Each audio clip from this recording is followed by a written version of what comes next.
У мінулую пятніцу завяршыўся мінскі міжнародны кінафестываль «Лістапад». Імёны пераможцаў абвясцілі ў кінатэатры «Масква». У гэтым годзе ўдзел у конкурсе прынялі карціны з 50 краін, і такі вялізны міжнародны ахоп – важны этап для фестываля.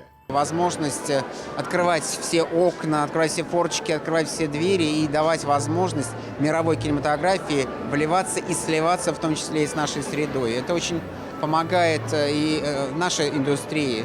Поэтому за последние несколько лет, мне кажется, возникла целая плеяда молодых кинематографистов, о которых теперь уже говорят не только в Беларуси, но и за ее пределами.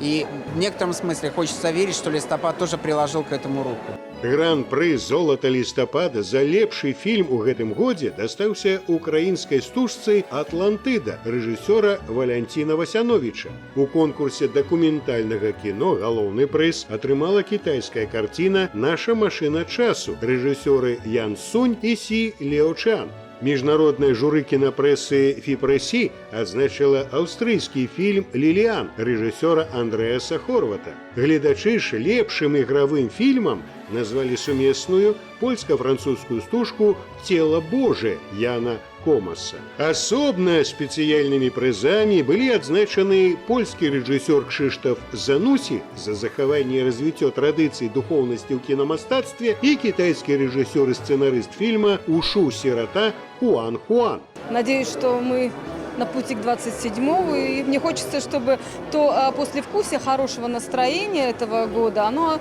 перешло к следующему фестивалю. И мне хочется, чтобы зрители ходили, смотрели хорошее, качественное кино. Але якое заканчэнне кінафестываля без фільма? Пасля ўрачыстай часткі наведвальнікаў чакала яшчэ адна стужка «Нябачнае жыццё Эўрыдыкі» бразільскага рэжысёра Карыма Айнуза, якая ў гэтым маі на Канскім міжнародным кінафестывалі атрымала прыз у конкурсе «Асаблівы погляд».